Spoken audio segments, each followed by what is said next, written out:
I have been walking and ruminating for days in this coffee plantation.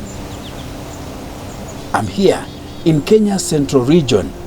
The aura is exceptional. All you can hear and feel is the wind and the sound it makes as it flows through the endless coffee trees. But within the same ecosystem,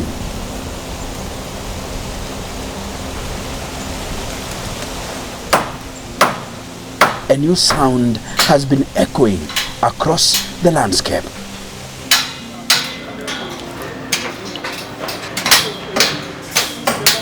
The hub of the heart of the whole structure is the manufacturing of the liquid oxygen, liquid nitrogen. Well, the question I've always had since the inception of Tatu City is, why will someone want to build a city in the middle of a coffee farm? For years, I've been hearing whispers of a multi-billion-dollar futuristic city. One that is being built by a private company called Rendeavour. Well, people are already living here. People are already working here. And people are already playing here. They call it Tatu, a city designed from scratch with its own rules, its own rhythm, and a grand vision of tomorrow. If you don't become strict with rules and regulations, then people have room to play. When people have room to play, it's in the human nature to see how long they can overstretch something. Investors have poured in. Multinational corporations, ambitious startups, families in search of a new kind of home. But what does this city mean for the land it now occupies, for the people who have lived here for generations? This is a question I seek to answer.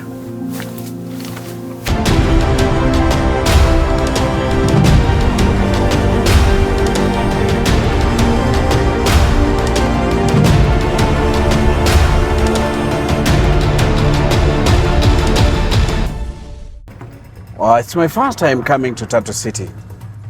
It's one of the cities I've been looking forward to documenting. It's a modern city being built just outside the Kenyan capital city, Nairobi. And I'm looking forward to tell you just how beautiful it is. Don't change the channel, because what I'm going to show you is just how amazing this privately owned city is coming about. You see, we are here. Tatu City. Beautiful. I can see officers here. They're saying, directing me to come here. Hello. Hey, mambo. Poa sana ukaje? Oh, nice. Niko fiti na wewe? Pia mimi niko salama. Ndio nimefika Tatu City, my first time. Okay, karibu sana. Tunapenda wageni. Na inakaa fiti? Inakaa fiti? Kote ni kufiti kabisa. Karibu sana. Okay, karibu sana hapa. Tuko na sheria, they are very paramount hapa. Once you make a mistake na sheria moja, penalty ni 1,000. So ukuwe very keen na sheria ambazo nitakubrief, so that tunaweza endelea pamoja na tunapenda wageni. Speed limit yetu kuanzia hapa mpaka kwa hii building 20 kph. Lazima niangalie ni 20. From here lazima uangalie, so make sure umekuwa keen. Tumezoea kukimbia. Sasa hapa tuna mambo ya kukimbia, sawa? So from here to that big building, speed limit ni 20. Past that building kwenda hivyo na kurudi, speed limit ni 40. Kwa each and every stop sign. Una make sure make a complete stop for 5 seconds, then you proceed. How will I know there is a stop sign? Kuna signs, we have signs on your left side. Tuko na sign. So macho yangu ikae huku sana. Ikae huku. Macho yako kwa barabara, sawa? Hapa ni ndani, hapa sidhani kama mlevi anaweza kuja aendeshe. Haiwezi kuja juu hatu entertain vitu kama hizo because our aim is to be the safest city in Africa. Okay. So speed limit nimekuambia 20, past the building 40, ukifika kwa stop sign hata kama hakuna mtu na make sure umesimama. Hizi stop sign ziko especially kwa junction.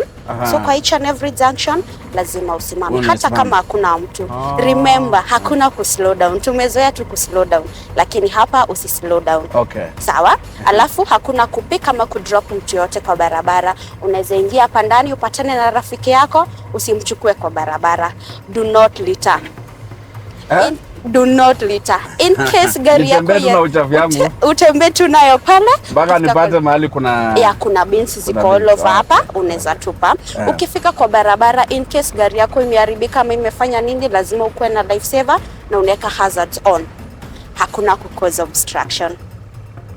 Sasa cause obstruction ni ile sijaweka hiyo. Cause obstruction ni kama usimame kwa barabara, haujaweka hazards, haujafanya anything, na gari inaweza kuwa ina proceed in your end, si ndio? So fine yote ni 1000. Fine ni 1000. In case ni kufine hapa, fine ya kwanza, for instance, ulite hii takataka hapa. Hii kadi nikikupatia uilite hapa, shika tu, hii kadi ni yako. Kuna sheria. The moment umeingia hapa hizo sheria, kuwa keen nazo. Ukitupa takataka ni kufine, fine ya kwanza ndio 1000. Uende pale overspeed, hiyo tunaita kama second penalty. Hiyo inakuwa 5000. Yes. Yeah. So ati mtu akifanya analipa hapa. Sasa nikienda tu hivi so ninaweza lipa tu nisonge mbio. Hapana, hakuna ati kulipa usonge mbio. Hatuna haja na pesa zako hapa. Tunataka ukifika hapa ukuwe very careful.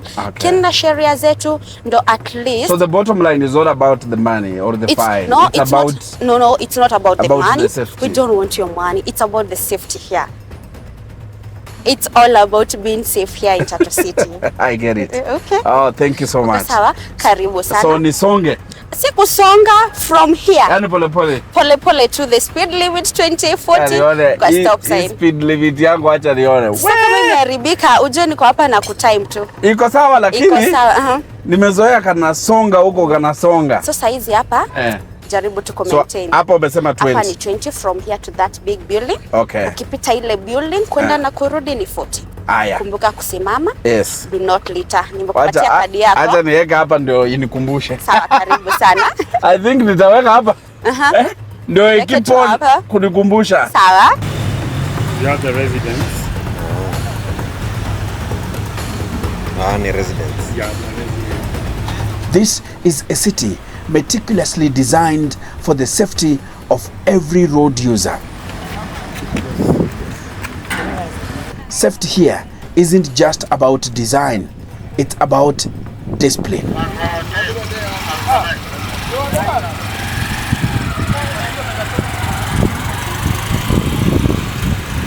Actually, we have gadgets. We have the speed display machine that actually warns you if you go past the speed limits. And also we have speed guns, mobile speed guns. We have traffic marshals on motorbikes. We have static traffic marshals, and they check your speed and they confirm this speed with the body cameras. Okay. So anytime you violate that... The body camera, I've seen one of the marshals has a body camera. Actually, the body cameras allows transparency.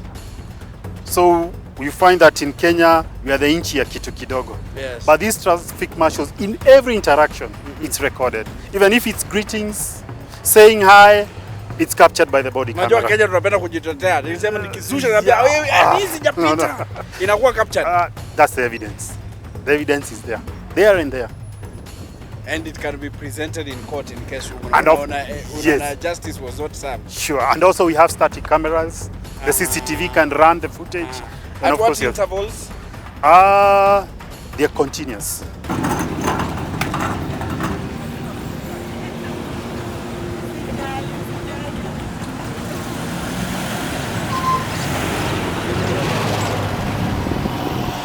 Well, this speed limit monitor does not discriminate. Anything on wheels must adhere to the speed limit, which is 20 kilometers per hour. Anything beyond that is a violation of city rules and attracts a penalty of at least 1,000 Kenyan shillings.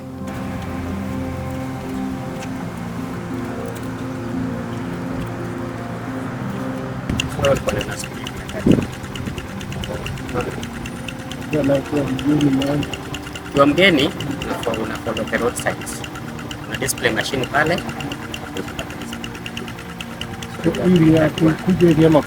Ukienda hivi na kadi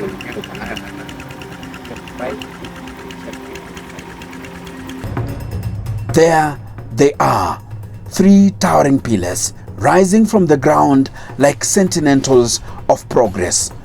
Bold, symbolic, unmistakable.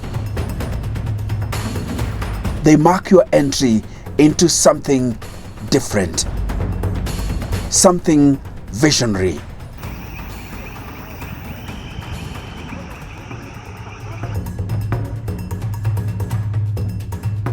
And then the skyline shift.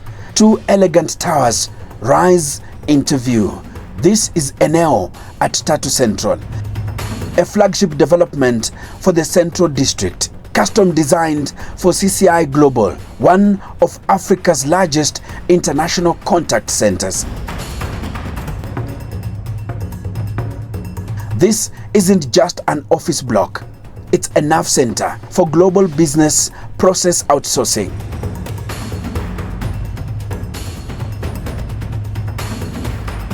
At Eneo, work meets lifestyle. From open workspaces to boutique cafes and restaurants like Tamambo, Tatu City is redefining how we live, work, and reconnect. We invest in terms of foresight, where we see the vision of where some place could be. If you look at Tatu City right now, it's not at the peak of where it's meant to be, but you can still see the development and a vision for where it's heading. So even as we're setting up now, we know it's 5 years' time, Tatu City will not look the way it looks now, in terms of the population, in terms of opportunity, in terms of even competition. Tamambo offers a contemporary dining experience with familiar flavors. Now we want to target more of the millennials, the people coming from the office, since it's so convenient. But our target audience is definitely corporates, residences, and in and out guests. And this is just the beginning. If this is the heart of Tatu City today, what will it look like tomorrow? This is the vision, a futuristic district rising from the ground up. Can you spot the twin towers? That is Eneo at Tatu Central. Well, Tatu City is a dream that is becoming a reality. The future is unfolding here. Some say this is the blueprint for the Africa we dream of. Hey, hello. Hi. I'm told that you are the mayor, Well, the city mayor. Yeah. So tell me your name. My name is Linda Nyaseda. I work at Tatu City. I've been with the project for 3.5 years right now. Umekaka? Yeah. Just a little bit to learn enough about the project. Yes. Yes. So every day unatokanga hivi. Then you see far ahead, you see those 2 majestic buildings there. Yes. They represent the city you're trying to, not trying, the city that is coming up on this side of Nairobi. Yeah, actually they demonstrate a lot of growth, the 2 towers that you see on that other side. Yeah. Because that's the Eneo building. It's the first commercial building in Tatu CBD or Tatu Central. So one of the towers houses CCI, which is the call center international, that takes care of international clients, has employed about 5,000 youth. I've from the seen community. a lot of people coming and in shifts. Yeah. Kifika matime fulani, wengine wanaingia, wengine wanatoka. Yeah. Second tower is still an office space open for renting, and they also have a retail podium that currently houses Naivas, which makes, of course, living in Tatu City very convenient. And then you have Safaricom, which has an outlet. There's a couple of banks. There's NCBA, Prime Bank. What sets Tatu City different? Yes. One is the infrastructure that's provided because it's second to none. And then we also have enforcement and policy regulations in place. The bit about development control and there being that order creates confidence in any kind of investor that when they come on board, any external business factors or business changes won't be able to affect the operating environment within Tatu City. So that convenience, infrastructure provision, there's power uptime, the water uptime is also second to none. And so those are some of the backbones that Tatu City functions on to just make sure that it set itself apart from all the other, I'd say, developments and mixed-use spaces that we have around. Tatu City is a collision of two worlds, old and new. If there is one thing that is clear and beautiful to see and feel about Tatu City is this tree here. It's beautiful, and the ambience and the breeze it dishes out is just amazing. It all comes from how the tree has branched out. And they say that Tatu City is all about sustainability, is all about ensuring an awesome environment, a livable environment. Can you imagine? For years, some people have been coming here to just sit and recollect themselves as they feel nature. Tatu City says, as much as is a modern city, sustainability and just the beauty of nature is at its core. This fig tree, known locally as Muhumo, serves as a powerful link between the emerging city and the communities that have called this place home for generations. It seems many people have been here. This is Washira. Sijui ni Washira wapi. Kuna mtu hapa anaitwa Wini Wafa. Hey. MBAA. Ba. Alafu kuna RIX, Rix. Ama ni Rax, ama ni Rex. Something like that. Then there's Mushiri. So many people have been here. And it's all round, you can see. There is Kerubo. Even Kerubo has been here. This one is Kerubo. Very clear. There is someone who has just done an abbreviation, TN. Aha, Mato. This tree is massive. Now, people who have lived here for long actually say that this Muhumo tree has been here for ages. They actually say that this was a favorite stopping point for Kenya's founding president, Mzee Jomo Kenyatta. Remember, this is in between Ishaweri, now known as Gatundu South, and Nairobi. Look at it. This thing is huge. This tree is huge.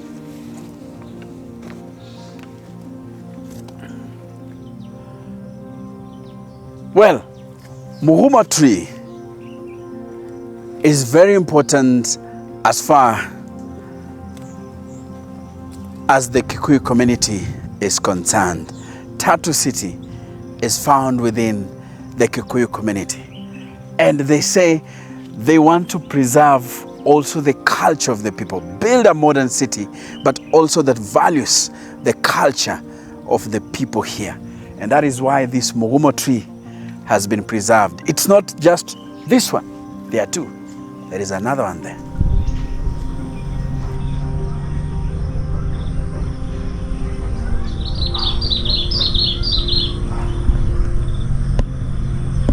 In addition to us constructing spaces where people live, we also want them to coexist with nature. So some of the programs that we have in place are, for example, forestation programs, where we have reclaimed spaces that historically had eucalyptus and lantana, which is a very invasive species in Kenya, and replaced those ones with more indigenous trees that are available within Tatu City to boost the ecosystem. Wow. Another practice that we have in Tatu is that as opposed to cutting down trees when you're constructing, we translocate the trees. When you get a chance to visit the mature tree nurseries in Bustani, you'll see some of the trees that we have prepared. in readiness for translocation. So we move them from the construction corridors to the green corridors just to complement the different spaces. And we also have a nursery, it's called Bustani.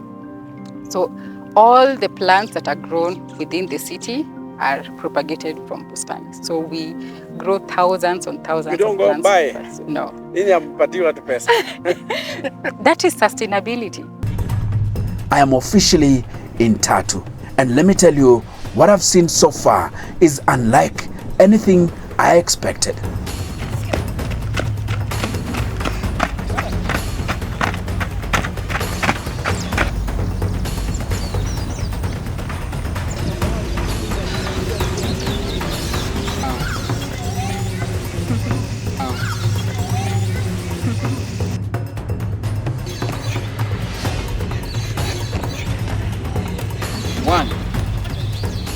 Don't be so fast. 18, 19. Mimi naitwa Frida Ndinda. Mimi ni mkimbiaji. Mkimbiaji wa Tatu City. Yes. Yeah. So unaji-identify kama mkimbiaji wa Tatu City? Yeah, kwa sababu ndio wamenisponsor. Hao ndio wanakusponsor? Yeah. So tell me, achievement yako imekuwa so far, ulianza lini and how has it been going? Achievement imekuwa poa since I started with Tatu City. Imekuanga 2022 ndio nilimit na Tatu City. Yes. From there 2023 Tatu City ndio wakaanza the sponsorship contract. Yes. Till now bado niko na wao. Na kwa hiyo muda yenye Tatu City nimekuwa nao, nimeachieve a lot. Wamenisaidia through facilities, the running gears, speaking of the shoes, the attires, and also you can see the outdoor gym. Yeah, it's part of it. Let me ask about the gym now. Yeah. Tell me something about this gym and just how helpful it has been. Yeah. Ama haijakuwa helpful? But the fact that nimekupata hapa, it means a lot. Yeah, it means a lot. Imekuwa so helpful because kitambo nilikuwa nalipa gym tukiongea. Before hii gym yako nilikuwa nalipa gym. So Tatu City wakakuja. So ile pesa walikuwa wananipea every month natuma kwa gym. So hiyo stipend yao ilikuwa inaenda kwa gym. So unaona hapo wamesaidia. Then after that venye walikuja wakaeka gym last year. So nikaona hakuna haja ya kulipa gym tena. So mimi nikasema my money I'm gonna save it. Yeah, I'm gonna save my money. So nikasema wacha nikujange hapa. Juu gym imekuwa kila yenye tunahitajingi sana sisi wakimbiaji ni kama hizi vitu za miguu, tuna zile za mikono, kuna zile sit-ups, kuna elliptical, kuna bike, alafu kuna ile swing ya mgongo pia. Yes. Yeah, hizo vitu ile ya kwenda hivi. Exactly. Una-enjoy, una-enjoy. Na hapa silipi kitu yoyote. It's free. So imekata kabisa. Imekata kabisa. Like for example, I know in Ruiru, the cheapest gym is around 5,000 every month. The cheapest. The cheapest yenye najua. Yes. Okay, for me the cheapest yenye najua ni that 500. That 500. Yeah, Ruiru. So inalingana mkienda wawili wakati ya the 500 yenye kwa juu mlipe 6,000. Mlipe 6,000. Yeah. Kama una mtu unalipa hiyo that 500. So that 500 sasa unaweka kwa mambo yako sana. Hayo unaweka kwa mambo yako. Unaweza jibaya tu vitu vingine kama si wakimbiaji tunahitaji hizi tu supplement kidogo. Is this outdoor gym enough? Yeah, of course. I'm very satisfied with it. Yeah. I don't have to pay the gym. The gym is here. You can come anytime. Yeah, you can come anytime. And how do you feel that, this is an upcoming city? It's a new city. Exactly. Modern city. Exactly. I haven't seen, I don't know where we've gone. Maybe you have seen an outdoor gym. But the first time I saw an outdoor gym was in Senegal, on the beach. So this is, let me say, my first gym in Kenya to see outdoor gym. I don't know if there are many or there are others. Of course, hii ilikuwa yangu ya kwanza kuona. Ilikuwa yangu ya kwanza kuona, siwezi nikandanganya hapo. Juu ilikuwa last year ndo ilifunguliwa. Ati Tatu City wanaweka outdoor gym. Of course, mimi nilikuwa mmoja wao wa kilaunch. I was invited. Yes. Yeah, singeachwa nyuma. juu hii kitu imewekwa ya nini, ya mimi na watu wengine wenye wako hapo nje. And then ingine yenye nimepata ilikuwa Dubai kwa beach. Yeah, hizo za beach na kwa park. Yes. Na kwa park. Sasa So nikasema yenye huko Dubai ni the same na yenye kwa Tatu City. Yes. Yeah, so nikaona kuna difference. Yes. Yeah. So move smoothly that way. So unasema kwamba hii terrain it's conducive for training? Yeah, it's conducive for training because it's very safe. Barabara siko sawa, so mkimbiaji akikimbia kupata injury ni ngumu. Then also hapa iko mixed. You can get a flat course, you can get a hilly place. Utapata pia kuna mahali kuna mteremko. Juu pia race unaona iko mixed. Kuna mahali unateremka, kuna mahali utapanda. So hapa iko well catered for. Like it gives you that an almost, let me say, inakupatia ile scenario like ile unaweza kutana nayo. Yeah, unaweza kutana nayo kwa race. Also the altitude haiko chini vile. Iko hapo katikati. I think inashindiana na 10 inashindiana around 5,000 meters above sea level. Okay. Yeah. So haiko sana chini. Haiko sana. Yeah. So inaweza kudevelop. Wanasemanga lungs zinakuwa sawa. Yeah, inasaidia pia hiyo. Inasaidia VO2 max. Ndio jamaa achoki. Unajua unachoka, one of the things mtu uchoka ni when the oxygen levels now go down. Yeah. But huyu mtu kwa vile amezoea kuchukua oxygen kidogo. Yeah. Hiyo kidogo tu yenye iko hapo iko sawa. Inasaidia, yeah. Industries. There are so many industries in Tatu City today. Everywhere you look, there is another facility rising. This place has become a magnet. So we have over 95 companies already operational within Tatu City. Vehicle assembly, cooling systems, global logistics, and that is just the surface. I have never seen an African city attract this level of industrial investment so quickly and with such scale just a few years after inception.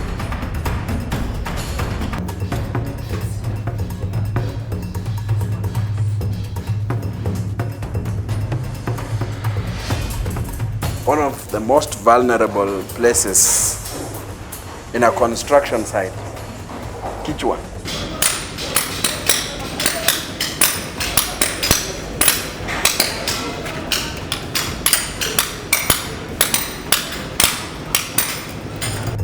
Oh, something beautiful coming up here. Yeah. I can see it. My name is Dr. Wali. I'm the CEO at Hewatele. My colleague Joanne is a CFO. Why the name Hewatele? Hewatele is a Swahili word, plenty of air, because we are in the oxygen space and our core raw material is God-given, atmospheric air, and that's why the name Hewatele. Okay. Yeah. So we are seeing you setting up a structure here. What is it? And This is a world-class... what kind of business are you doing here? Excellent. This is a world-class facility in a beautiful space within Tatu Special Economic Zone. We are into manufacture and supply of medical liquid oxygen, primarily to the health facilities across the country, and if possible, if we do have surplus, then to the other East African countries. We will have a smaller portion of industrial gases as well for the manufacturing sector, but predominantly for the health facilities. Do you have timelines? Yes, we started the fundraising exercise about 4.5 years ago. International consortium of investors, SEDF, FinFund, GCC, DFC, UBS Optimus Foundation, and a host of other partners, including MedAccess, Chai, and United. And we are very proud to say that we did close the first round with the equity partners in late 2023. And construction here on the site commenced in November 2024. Give me an overview of what will be here, because I'm seeing several structures, or I don't know if it's one inclusive or there will be several structures here. The site is built into 7 different portions. So of course the hub of the heart of the whole structure is the manufacturing the liquid oxygen, liquid nitrogen, Yes. what we call an ASU system. We have, and we'll walk around to the side where the ASU taps atmospheric air, and then it separates into different gases. It liquefies them, stores them, and then move them through a cryogenic transportation system. And then of course we'll have storage tanks. This is the beauty about, unlike other oxygen manufacturing models, Yes. you can build, store and move. So we'll have storage tanks for liquid oxygen, liquid nitrogen, liquid argon and medical carbon dioxide. From here we'll have specialized cryogenic tanks because we are very strong on an hub and spoke model in the last mile. We're investing in more than 20 tankers and they will be picking up product, bulk liquid oxygen or bulk liquid nitrogen, and distribute it through our refilling station across the country for onward supplies to the end users, either hospitals or the manufacturing sector. Our main gate will be this, the entry gate, the exit gate. Our administration building is this. Now, as our trucks come in, they will be coming through this gate. This is a weigh bridge. We have to weigh our trucks so that we know what is their weight before they go and take the commodities or the liquid oxygen commodity. So the truck will come in, it will turn and back off to this area. This area is our tank farm. We have 5 tanks coming up in this area. The 5 tanks, we have the liquid oxygen, the liquid nitrogen, we have CO2, we also have argon. Okay? From the tank farm, maybe I took you so fast. This is the air separation unit building.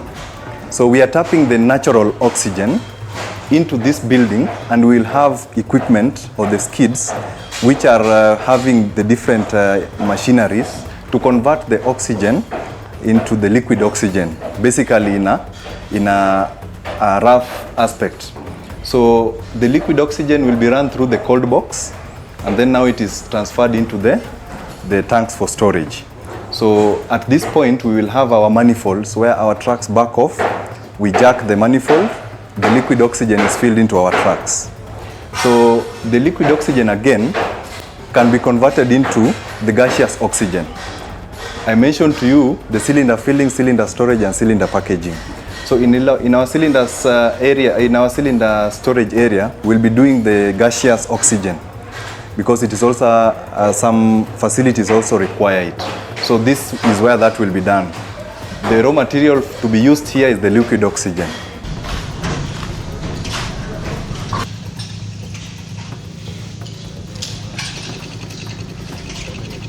You are building this plant inside Tatu City. Yes. Why Tatu City? Tatu is a world-class facility. It has invested heavily in infrastructure, especially steady power and water, and of course the all-in-one office where all the importations and KRA and registrations are done. So we have a very user-friendly site. Yes. In the sense that the core utilities that we need for our production are available, and they have sufficient infrastructure for growth and scale up as well. What kind of a city are you envisaging as the construction continues?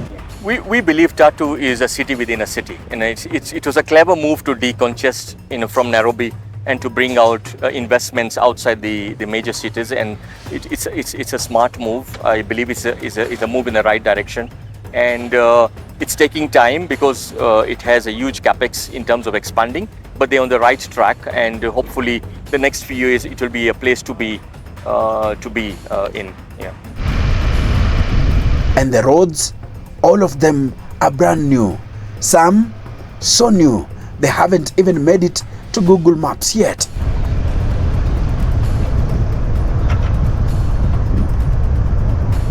Well, there is one thing that many people don't know about me. I love cycling. I love cycling. It makes me feel wow. And it's one reason why I'm looking forward to Tatu City. It is shaping out to be one of the safest cities in the world as far as cycling is concerned. And I'm just here to show you why it's safe. Twende.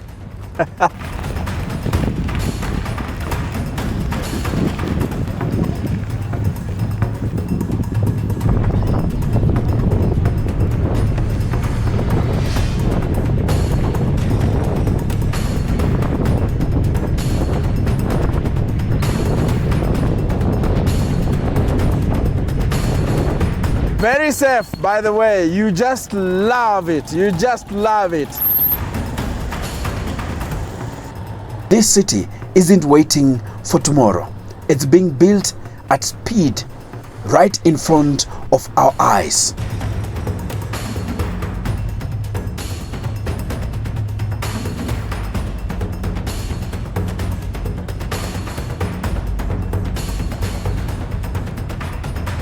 The real estate industry is booming here. Homes are rising.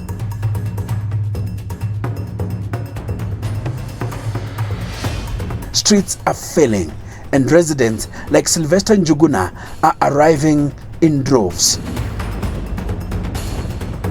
Njuguna tells me that he was drawn in by opportunity, by security, and by a promise that life in Tatu City isn't just convenient, it's better.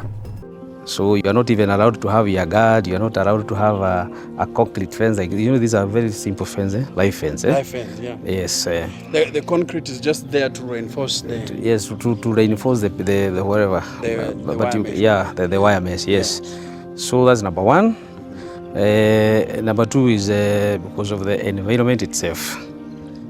If you look the way they have packaged this residential Kijani Ridge, yes, is I would say the most, I think in Kenya, the most modern, because it has taken care of all that you would want to have in your home. Number one, I have talked about the security. You look at the neighbors, they have put the very clear guidelines. When you are putting up your house, there is no encroachment to your neighbor, and you don't disturb your neighbor, you are not disturbed by your neighbors. They have also provided a lot of green space, which are common areas for all residents. Ukiwa umechoka, you just decide wacha nitembee. Ukiwa umechoka, you can go and sit at the park, and then you can take a walk. They have very nice walkways. They are very nice walkways, and the speed, the vehicle speed. Yes. The vehicle speed is limited. I mean, it's controlled. You only drive at 20 kilometers per hour, so there's no risk of any accident. Actually, since I came here, there has never been an accident. Zero.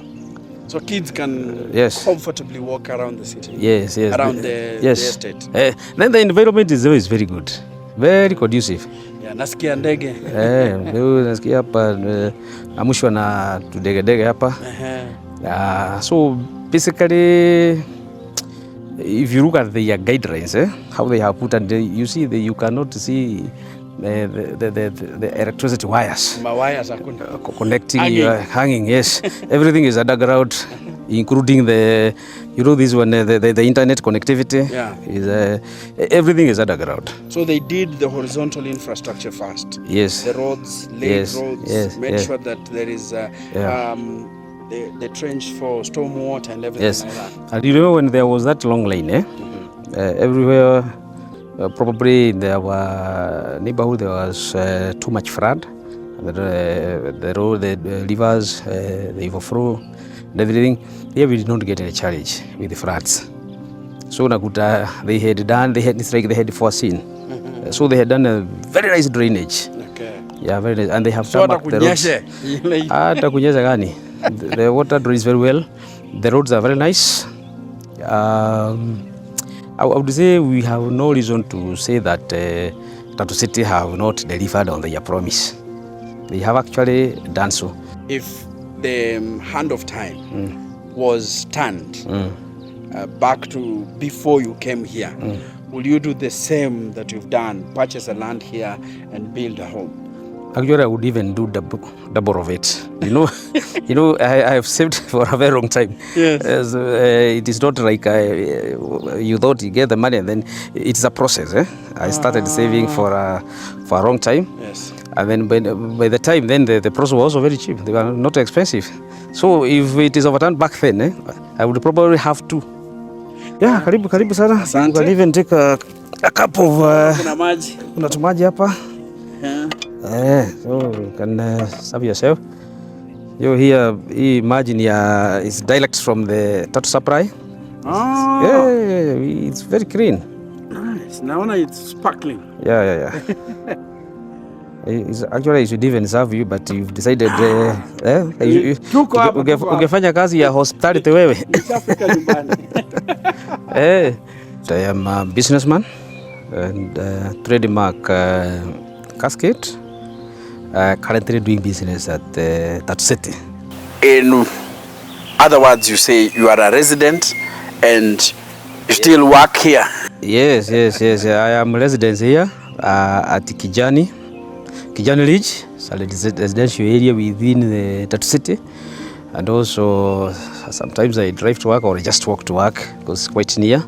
Because I have a business within the CBD, Tatu CBD. We call it the Tatu CBD or Business Industrial Park. Yes, so I live here, work here. Actually, also my kids, they go to school here at Tatu City.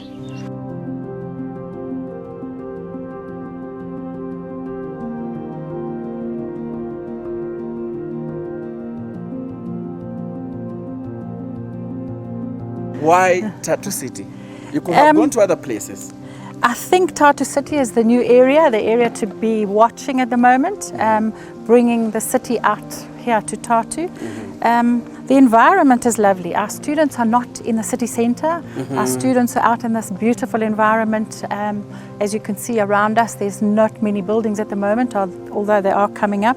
But it's a lovely area for our students. Our students are coming from all over Kenya, from as far as Karen, and areas sort of within that area. I think we've got about 16 buses that travel in every day. But from the Tatu area in particular, it's growing now, all the new developments that are happening, the companies that are in the area, but we also have a lot of housing developments in the area. We chose a new area because this is the new economic zone, so this is where people will be coming, so this is where the school will grow. A lot of those other areas had schools in the area already, so this was a choice. The best choice for now, because it was new. We were a new educational system. As I said, a very proactive kind of education, forward thinking. We call our children, every child a masterpiece. They are going to be global leaders, and that is all through academic excellence. Good morning. Is everything okay? Yes, everything is fine. We are a modern school, actually ultra modern school, because what we're looking at is a future of our students. It's a future of our students to align with the global community, and that's actually what Tatu City stands for. The Tatu City, in as much as it's real estate residential, it aligns with the school's vision and motto. This is a growing city, this is a growing school. Are you seeing how they're coming together? That this is what we want in a city. We have an international school catering to the needs of those who are interested in Tatu City. Okay, and what role does it play in the growth of the city, like the school? If you look at human capacity, any city requires a human capacity, and the human capacity are the people. We look at those people. Who are the people coming to Tatu City? What are their needs? Everybody will be thinking about education. Am I going far? If I have a young child, Crawford International School is there. Am I looking at my teenager to grow in an environment that is peaceful, serene, and with modern facilities? I'll actually bring my child there. So you see that alignment, bringing the people who are coming to Tatu City, the residential, the business people, they'll feel more comfortable in a school within reach. So you want to say that it will give people that comfort, that as you work and live in Tatu City, your kids can actually go to an environment that is suitable, that is good, but within a certain radius. And you know, for any parent, you want to feel that your child is comfortable. That even if you're working, you're living within Tatu City, where has your child gone to school? Are you fearful that your child is not safe? And I'll tell you, when our students come in the morning, you can see them, just the environment changes. They're happy. We call it a happy school. We greet them in the morning when they're coming, and with that, you can even tell the comfort and the stability that they come with, making their parents, who could be in Tatu City, feel comfortable. And by evening, they're going home saying, I was in a happy school. As you can see here, that our children can cycle to school. You can leave home on your bicycle, safely cycle to school, park your bike here, do your school for the day, your sports for the day, and then cycle back home again. So it's that freedom for the children, that they're not within, a busy centre, that they can't go and cycle down the road or they can't walk down the road. Where we are positioned, it's quite clearly positioned for that. The biggest differences would be in culture. The way that students are able to discover themselves, because what I experience a lot in 844 is that there's a set path and there's only one path, right?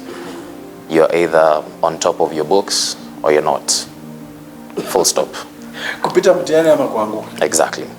There's no middle ground. There's no, okay, I might not be good in books, but there's something else I can really do well. When I came to this school, I saw how many pathways a child has, is open for them, and how they can develop in that. So if you're good at books, there's plenty. Go with it. Exactly. See a gap, go for it. Exactly. Our sports is actually really good as well. Wow. The other month, we had a tournament in South Africa for sports, football, basketball, netball, we were there. And students went all the way to South Africa. Yeah.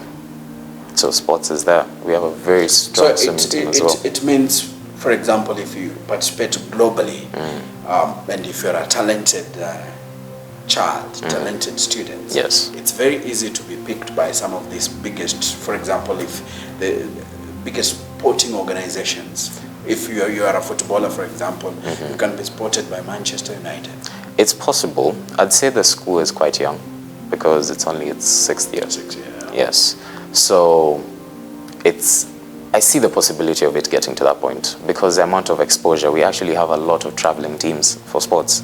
The other day, a football group went to London, again to Spain. The swimmers are one of the highly rated people in this country. So the sports is definitely there, and it's definitely a pathway people can take to get to go pro.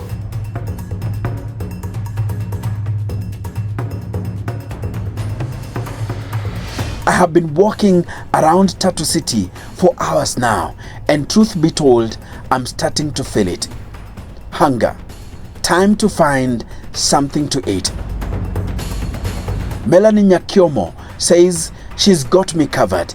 She points me toward the city's entrance to a spot she promises won't disappoint. The roast by Carnivore. Hey, how are you, sir? Sasa? Poa sana. Gideon? Yes. That's your name? Yeah, that's my name. Mambo? Mzuri sana. Hapa ndio naambiwa roast. This is roast Tatu City. Aha. Karibu sana. Looks beautiful. Thank It's you. a nice environment. Karibu sana. So, Gideon. Yes, please. Unaitwa Gideon na? Gideon Nyapala. Gideon Nyapala. Yeah. Aha. So, how long have you been here? Oh, it's been 5 years now since we started 5 this. years already? Yeah. You personally as Gideon? Yeah, I've been here for 5 years as well. You started with this place? Yeah, we started with it. Wow. Yeah. How has been the journey so far? Journey so far so good. We've been growing ever since. Yeah. Around Tatu City, business is blooming every day. Yeah, so it's a nice experience and it's a nice place also to work in.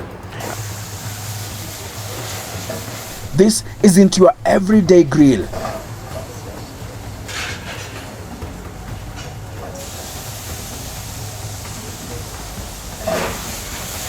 The roast by Carnivore is a casual dine-out spot with a Kenyan flair.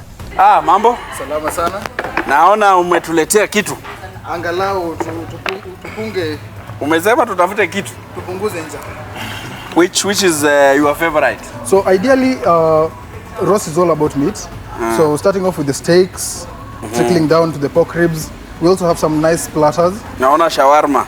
Aha. So shawarma normally is the medium size. Okay. It's something that most tend to have as biting. Though if you want something filling, platters will be most ideal. Me, I want something that I can eat ijaze tumbo. Niko kazi. How Hapo sasa tuwezi potea. Kuna options mingi sana. Umesema plata iko wapi? Ndio hizi hapo. Kwa page gani? Nimesonga mbele sana. Umesonga sana, umeingia kwa vinywaji. Oh, ni hii side. Mimi naangalia hii side. Aha, so hapa tuko na mbuzi. Mbuzi plata. Purely made up of goat meat. Then tuko na the meat platter now, which is a combination. Unajua there is a question we always ask. Which is your favorite? Mine is the pork ribs. Yeah. That's if you don't have allergies for that. Normally it's glazed with honey once they're done. Super nice and they're lean. But hapa naona meat platter. Ama umesema pork? Yeah. The meat platter in a pork in them. Yeah, it's in a comprise of the chicken, sausage, which is beef sausages. Then tuko na lamb na beef ribs. Unaona tuchukue gani bro? Tuchape hii platter. Nataka hii platter. Then on top of that sasa inakuja pia na kachumbari na some fries to the with the platter. Oh, inakuja na fries. Yeah. So that's a proper meal. Okay. Yes. Tunaweza shiba sisi watatu. Hii nakula plate peke yangu.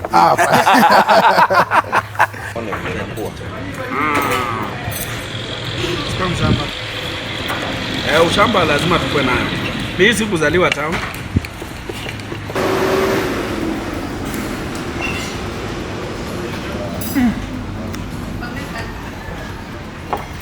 All served with a side of excellent hospitality. Cocktails na huko. Hizi sasa ni zile what is happening on Wednesday, Thursday, Friday. Wednesday kuna ladies karaoke. Wednesday 7:30. Thursday kuna Blue Motion Jazz Band. Friday La Tapaza live band. Saturday the Booth live band. Kuna live band ingine. Sunday family fun day. Actually wanasema inaanza 9 a.m. till 4 p.m. Kuna bouncing castles, hii inaitwa trampoline, soccer bubbles, face painting, PlayStation 5, beats, threading and VR games. My friend, hapa unaleta familia. When we started, we were just the only restaurant around, but as you can see, we have quite more few that came up. And so far, it's been a good competition in hotel industry business.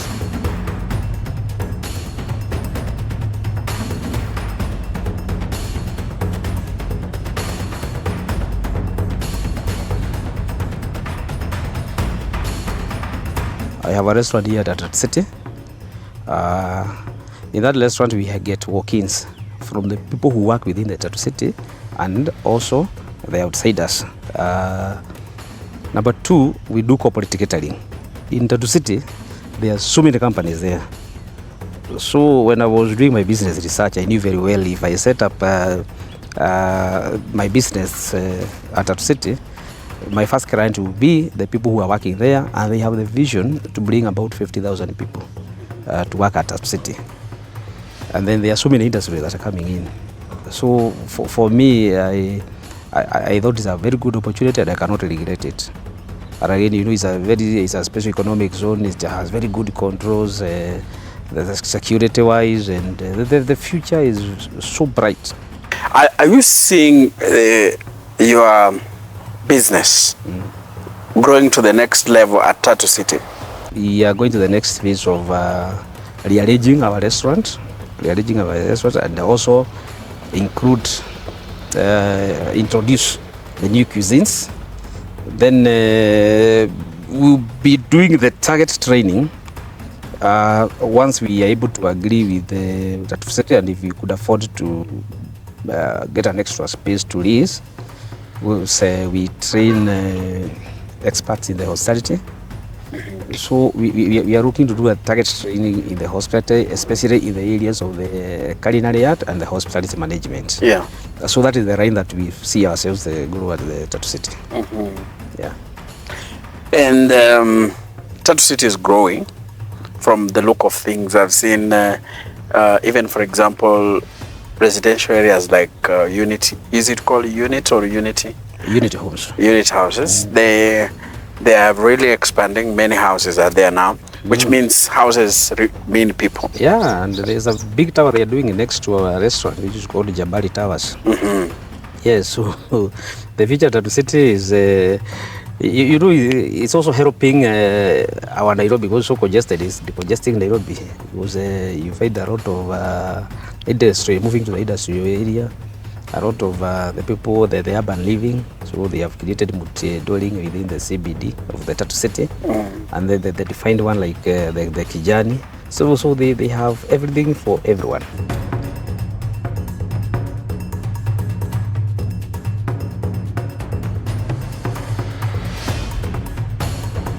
When the evening comes, this place transforms. The breeze picks up, lights flicker on, and it becomes this vibrant, relaxing space. People come to unwind. You can feel the energy shift. Melanie asks me to stay, and I'm glad I did. She tells me this is her favorite time of day, where light returns to reclaim the darkness, and where she finds time to reflect, meditate, and imagine what Tatu City will become. From food processing to high-tech manufacturing, one thing I am sure about Tatu City is that businesses are already thriving. Here, the future isn't just built, it's felt. My name is Enoch Sikolia, and I am the Kenyan historian.